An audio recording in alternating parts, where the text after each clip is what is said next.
Hey gang, who's in the mood for a story? Back in May, I turned the vibrant age of 28. I've lost all ambition. And got a couple gift cards for my birthday. It wasn't until a few months later, while cleaning my room, where I realized, wow, I haven't used those gift cards yet, have I? It took me the longest time to figure out what to spend them on. I eventually settled on a jumbo pack of Blue Raz Blow Pops, the best flavor, not available in stores, this isn't an ad, Blow Pop sponsor me, and the complete series DVD collection of Dexter's Laboratory, one of Cartoon Network's first original shows created by animation legend Genndy Tartakovsky. And let me say, you'd think with such a legendary series, they'd put the utmost care and effort into the full series collection. More on that later. But since that first shot with Cartoon Network, Genndy's prolific career in animation took off. He truly is an animator's animator, if that makes any sense. Every new project was a chance for him to evolve his craft and experiment, giving us masterpieces like Samurai Jack and the short-lived but fondly remembered Symbionic Titan.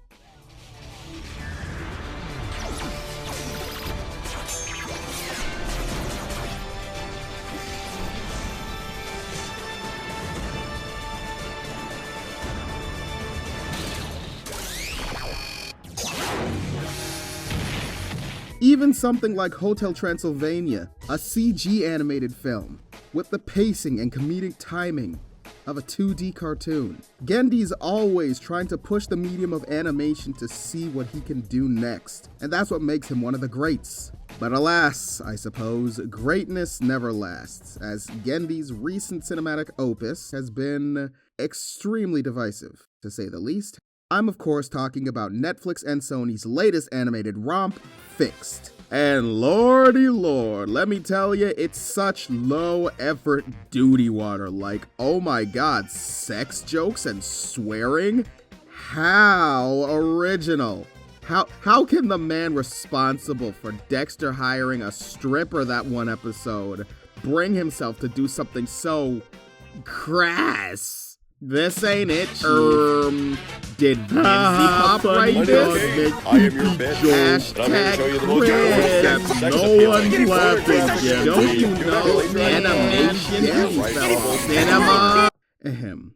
Pardon my extremely reasonable and valid rant about this film. One I made before ever seeing the film, basing it on the trailer alone and never stopping to think of the people behind the film and the joy they've brought to us in the past. I mean, how could the creator of Samurai Jack, one of the greatest animated shows of all time, one with such high artistry and maturity, produce an effective adult comedy? Okay, in all seriousness, we jumped the gun when the first trailer came out. It was a bad first impression, sure.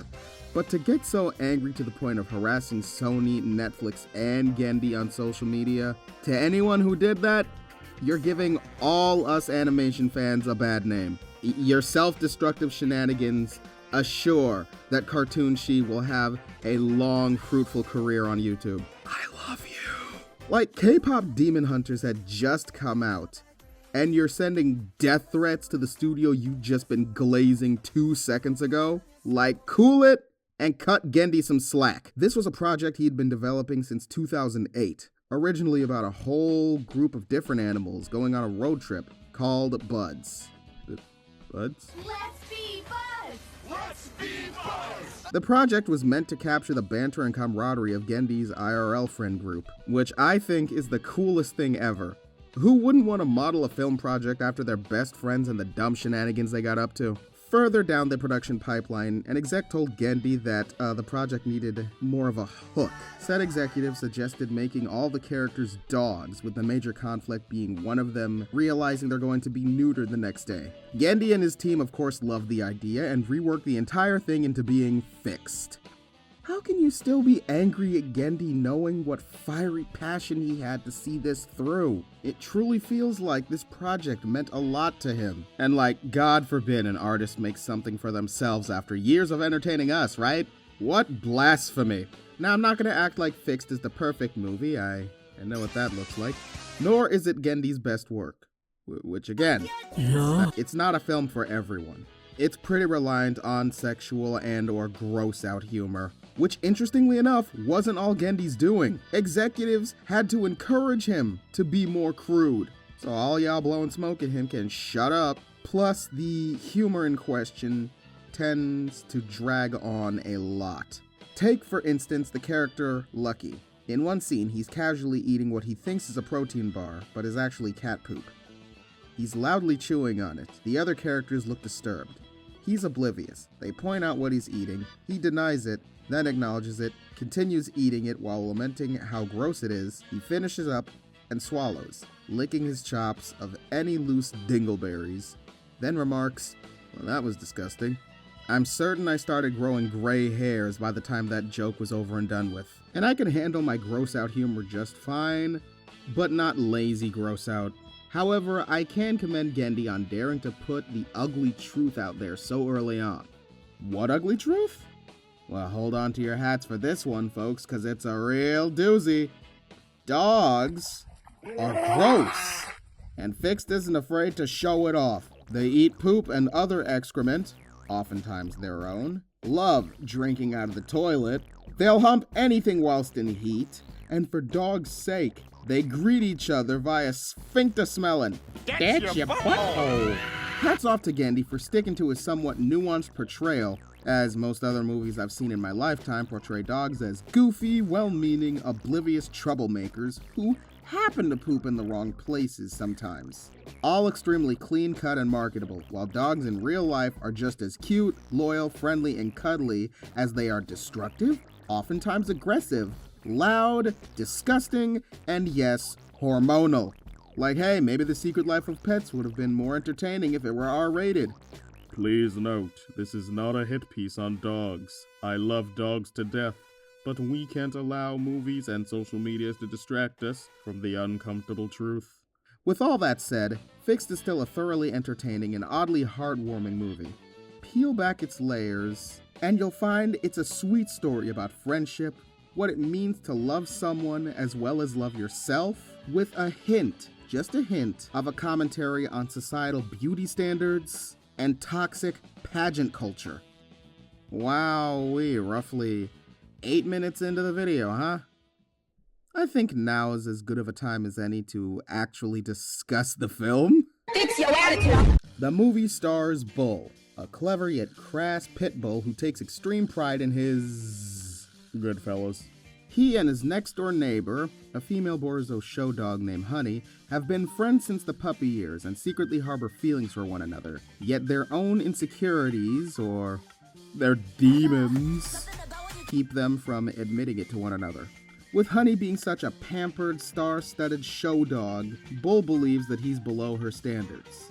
Especially when a stuck-up male Borzoi show dog named Sterling makes it clear he also has eyes for Honey, mainly for the sex. And it's because of her somewhat high status that makes Honey feel like she's unworthy of Bull. Disregarding their frequent subject of discussion, their back and forth is funny and adorable. Bull not being able to commit to flirting in one scene, then seeing Honey stutter and over-explain why she likes him are just... how could you not love them? Anyway, Bull's owners take him out for a walk, where along the way we meet Bull's squad, a wannabe influencer wiener dog named Fetch, a seemingly stray Jack Russell Terrier named Lucky, and I say seemingly because we don't ever see if he even has an owner, and a brawny boxer named Rocco, who struggles with the personal fear that his mother never loved him as he was born in a huge litter where not everyone got a decent feeding time. You call those cheap implants boobs? It's a bit of a running gag throughout the movie. Oh, you think you're better than me, yeah? Because you drank from your mother's nipple. What? I'm just as good as you. Okay, my mother loved me, and she did her best. There were 15 of us, for f***'s sake. How can one mother feed so many mouths? Through their usual hijinks at the local dog park, Bull learns through another dog named Luther about the horrors of being neutered, how his humans threw him a party to lower his guard, complete with Kool-Aid in the toilet, only to have his gobstoppers torn away from him the following day. Bull returns home after the park, and like clockwork, there was a party waiting for him, ending with Kool-Aid in the toilet, which meant he had only 24 hours left with his kibbles and bits. Hey Bull, 24 hours left until you die. In one last desperate act of rebellion, Bull and his pals run away to the city for a legendary bender. One final night to go buck wild while he's still packing sausages. They mutilate a squirrel, ransack a hot dog cart, and even visit a dog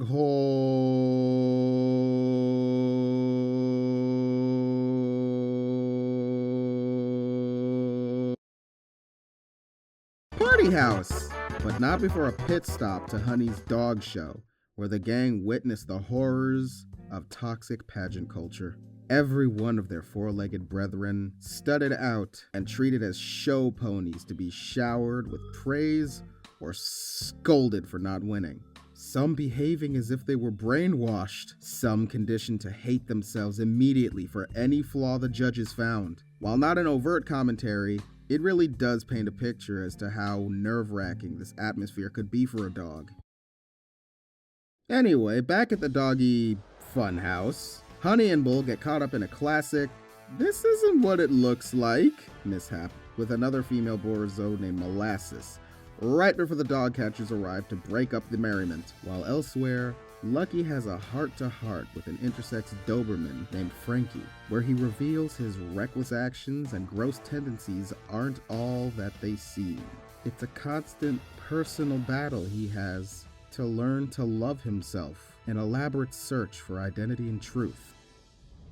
And a quest for the best head. The group end up at the pound, but thankfully Honey is chipped, so her owners come to retrieve her for her playdate with Sterling. Therefore, Bull and the gang escape by pissing all over the place. And can I say that in this film, full of dick jokes and sexual references, I found this to be the most lowbrow moment? And now it's a race against the clock to make it back to Honey before she and Sterling do the nast. In the most sick and twisted act of heroism, Bull arrives just in the nick of time to take Sterling up his whilst confessing his love and apologizing to Honey. Moved by this selfless and gross act, Honey admits her love for Bull too, and they share an intimate rendezvous atop a child's slide, as Me and Mrs. Jones blares into the night. What wholesomeness! With the respect of his friends in tow and the heart of Honey won, Bull finally nuts up and faces the blade like a man. But not before we witness a nonsensical yet sweet montage of his fondest memories with his bacon and eggs. In the end, Bull's content with living sackless, and now he's a father. Talk about a memorable climax. And that was the egregious crime to cinema known as Fixed. Once again, not the best movie, but it's packed with enough humor and emotion to keep you coming back for a rewatch or two. Heck, I've seen it like 6 times already. Not to mention, its extremely stacked voice cast and butter smooth animation. Not one of them phone it in. They're constantly on high energy and deliver each line with such animated vibrancy. Idris Elba, Bobby Moynihan, Catherine Hahn, migrating over from Hotel Transylvania, and as our leading man Bull, none other than Pizza Steve! I'm not kidding. But a character's voice is only as good as how they look and move. And Genndy spared no expense, calling forth some 2D animation legends. Folks from the Disney Renaissance, even people who worked on Roger Rabbit, including Yuli Myers, James Lopez, Gary Dunn, and so many others. Their extra care really elevate the quality to that of a theatrical level. Fluid movement, expressive wild takes, and some incredibly uncomfortable perspectives. This movie has it all! Let me assure you, this may not be the funniest movie, but damn it if it ain't pretty to look at. If nothing else, you're getting some primo 2D animation from Fixed. But I guess such passion for the art form wasn't enough to stop everyone and their mom from dogpiling Genndy for daring to make a naughty no word film. People, let's be real. We are simple creatures who clearly haven't a clue what we want. We may say we want original movies, yet we make a bigger fuss over reboots and sequels. Exotic! All that fussing and fighting just brings more awareness to the movie. We say animation is for everyone of every age, but cry foul when a cartoon makes the dick and poopy jokes. Now, admittedly, a lot of adult animation is over-reliant on sex and swearing as a crutch, but that doesn't speak for every adult cartoon out there. Plus, this is a Genndy Tartakovsky project we're talking about. He treats animation like the expressive art form it's always been. He's never half-assed any project he's been a part of, and has always respected his audience. He's only ever had one misfire. And I briefly touched upon it before, but it's hilarious to me how folks were just praising Sony and Netflix for K-pop Demon Hunters, for how mature and nuanced the story was, how beautiful the animation was, and how Sony's conquering the industry and Disney better watch out, only to turn on them after the first trailer for Fixed. Oh my god, he said the F word. Kinda cringe? Like, please, animation is cinema crowd. Shut up and sit down. Y'all want to dissect Puss in Boots and Kanto and frickin' Bluey for months on end, but a dog making dick jokes is a step too far? Don't act like you're some class act above any of this type of humor. Hell of a Boss didn't get popular for its complex story. Family Guy isn't still on the air for its deep characters. Sometimes it's funny to be crude. Sometimes. This is a sometimes. With all that said, I give Fixed a 7.5 out of 10. It's a fun movie, a simple movie, beautifully animated, on again, off again humorous, balls to the wall, fun. Fixed is a classic example of the old phrase, don't judge a book by its cover. Lest we forget, we damn near did the same thing to K-pop Demon Hunters before it blew up in popularity. Remember, a bunch of us went in totally blind, not expecting anything, and even more made judgments based on the title alone that it would be kinda cringe. Just give new things a chance, huh? But with all of that said, let's circle back around to the complete series DVD collection of Dexter. I have some thoughts.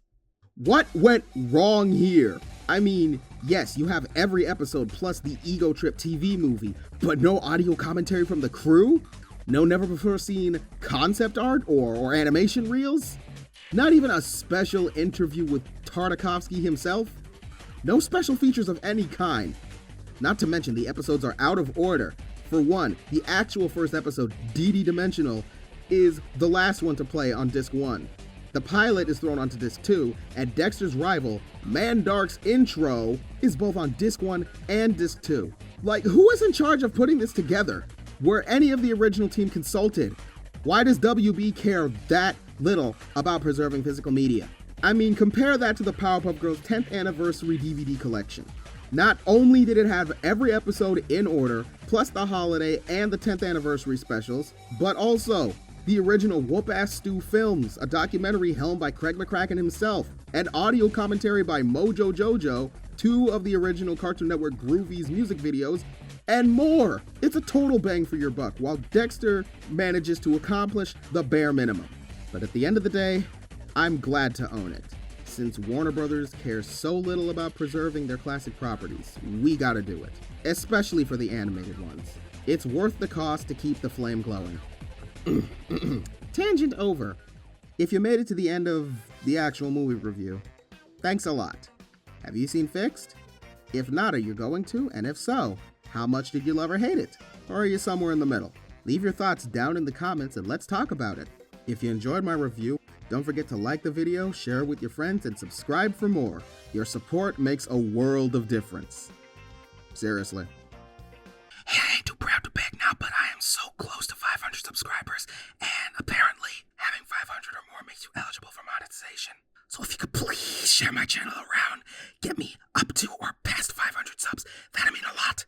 I got a lot of animated content and reviews that I want to do, but I can't justify making it if the support isn't there. You understand? Follow me on Instagram at Chaz Davis and on TikTok at Davisaurus_on_TikTok as well.